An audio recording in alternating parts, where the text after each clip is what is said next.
नमस्कार, live cities के night bulletin दिन भर बिहार में आपका स्वागत है। खबरों की शुरुआत करेंगे, लेकिन उससे पहले एक नजर डालते हैं आज की सुर्खियों पर।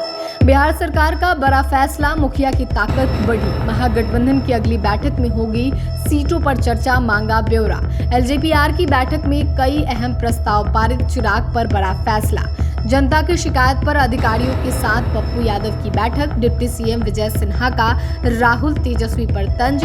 बिहार में शिक्षकों ने वापस लिया ट्रांसफर का आवेदन, पसंद नहीं आई पोस्टिंग। बिहार पुलिस कांस्टेबल भर्ती परीक्षा की तारीखें घोषित। बेरोजगारी और भ्रष्टाचार के खिलाफ सड़क पर उतरे कार्यकर्ता। पटना में बर्थडे पार्टी के दौरान युवक को सीने में मारी गोली।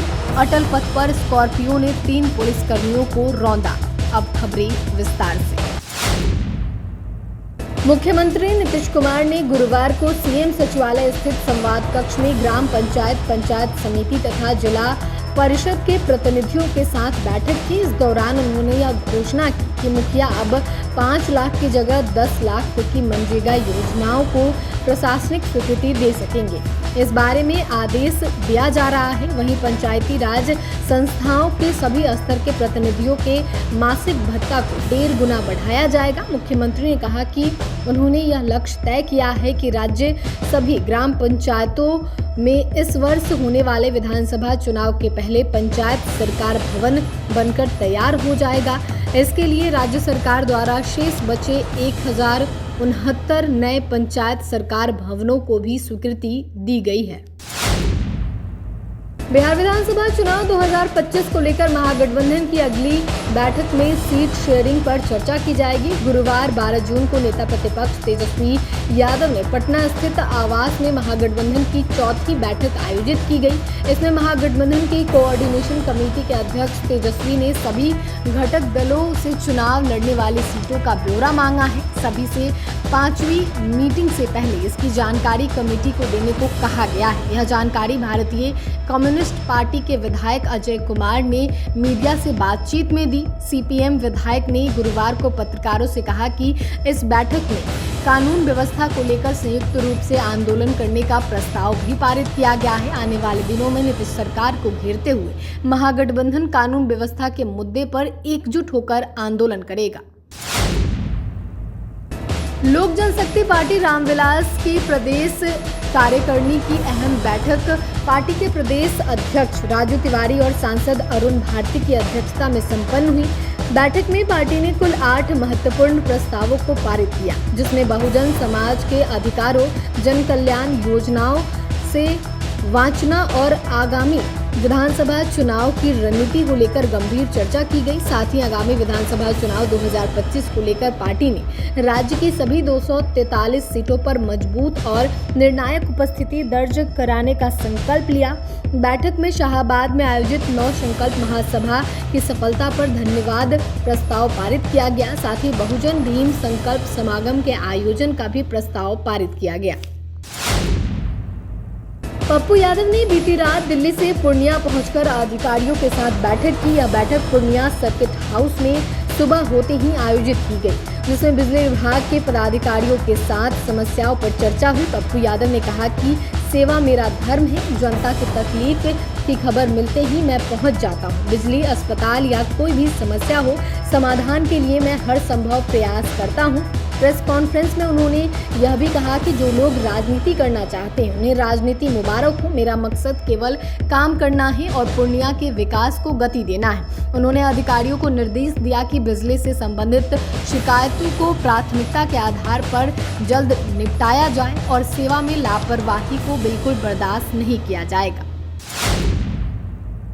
बिहार के उप मुख्यमंत्री विजय सिन्हा 1 दिवसीय दौरे पर गुरुवार को दरभंगा पहुंचे। इस दौरान उन्होंने प्रधानमंत्री नरेंद्र मोदी के नेतृत्व में बीते 11 वर्षों में हुए विकास कार्यों को गिनाया और केंद्र सरकार की सराहना की। उप मुख्यमंत्री ने विपक्ष पर तीखा हमला बोलते हुए कहा कि देश और बिहार का दुर्भाग्य है कि केंद्र और राज्य दोनों जगह नेता प्रतिपक्ष एक पप्पू और एक अप्पू है। ये लोग खुद की सोच नहीं रखते हैं, दूसरों के लिखे हुए कंटेंट और सलाह को पढ़कर देश की जनता के सामने पेश करते हैं। उन्होंने कांग्रेस नेता राहुल गांधी और राजद नेता तेजस्वी यादव पर निशाना साधते हुए कहा, ये दोनों नेता सोने की चम्मच लेकर पैदा हुए हैं। बिहार में शिक्षकों के ऐच्छिक हस्तांतरण के बाद एक बड़ी संख्या में शिक्षकों ने अपना तबादला आवेदन वापस ले लिया है।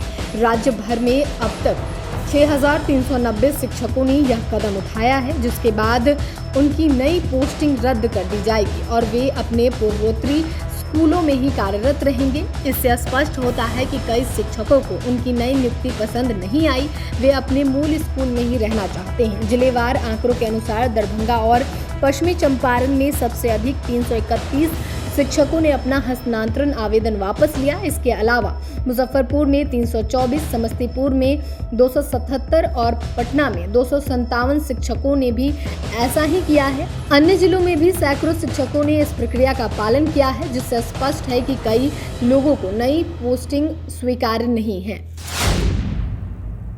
बिहार पुलिस कांस्टेबल भर्ती 2025 परीक्षा की तारीखों का इंतजार कर रहे युवाओं के लिए बड़ी खुशखबरी है।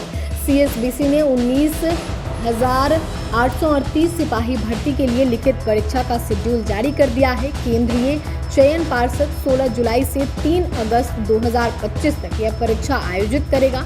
एग्जाम 6 चरणों में एक पाली में लिया जाएगा, जिसके लिए अभ्यर्थियों के एडमिट कार्ड आने के शेड्यूल की घोषणा भी हो गई है। इस भर्ती के लिए मार्च-अप्रैल 2025 में आवेदन लिए गए थे। इन पदों के लिए 17 लाख से अधिक आवेदन मिले हैं।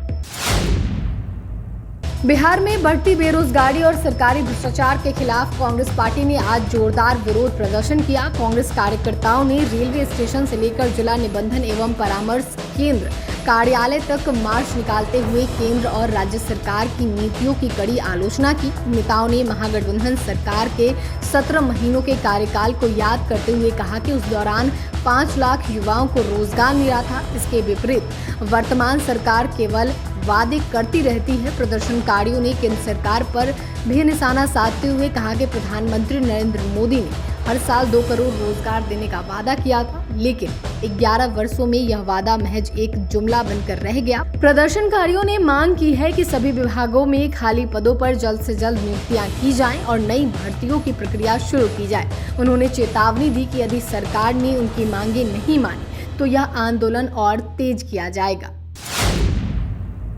पटना के परसा बाजार थाना क्षेत्र के मोकिमपुर गांव में रविवार देर रात जन्मदिन की पार्टी के दौरान मामूली कहासुनी ने खौफनाक मोड़ ले लिया। गांव के ही 20 वर्षीय युवक सन्नी कुमार की गोली मारकर हत्या कर दी गई। घटना उस वक्त हुई जब वह अपने मित्र राहुल कुमार के घर आयोजित बर्थडे पार्टी में शामिल होने गया था।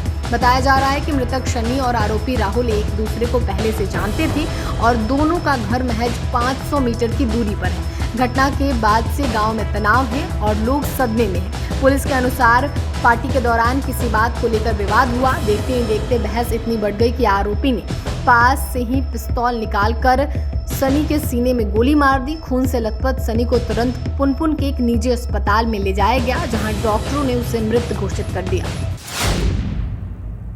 अटल पथ पर पुनाईचक के पास बुधवार की देर रात वाहन जांच कर रही पुलिस टीम को दीघा से आ रही गाड़ी ने टक्कर मार दी। इस हादसे में महिला पुलिसकर्मी के इलाज के दौरान मौत हो गई। इस हादसे में इसकेपुरी थाने के 3 पुलिसकर्मी घायल हो गए। एसआई, एएसआई और एक महिला पुलिसकर्मी घायल हो गई। टक्कर मारने वाले वाहन से उस गाड़ी में भी टक्कर मार दी, जिससे रोककर पुलिस जांच कर रही थी। दोनों वाहन में सवार 3 लोग चोटिल हो गए। पुलिस ने सभी घायलों को उपचार के लिए अस्पताल भेज दिया। इसमें महिला पुलिसकर्मी की हालत गंभीर थी, जिसके इलाज के दौरान मौत हो गई। घटना की सूचना पाकर एसएसपी अवकाश कुमार भी मौके पर पहुंचे थे। उन्होंने बताया कि सभी थाना क्षेत्र की पुलिस वाहन जांच में जुटी थी। तभी एक तेज रफ्तार से आ रही गाड़ी ने पुलिसकर्मियों को टक्कर मार दी। 3 पुलिसकर्मी घायल हैं।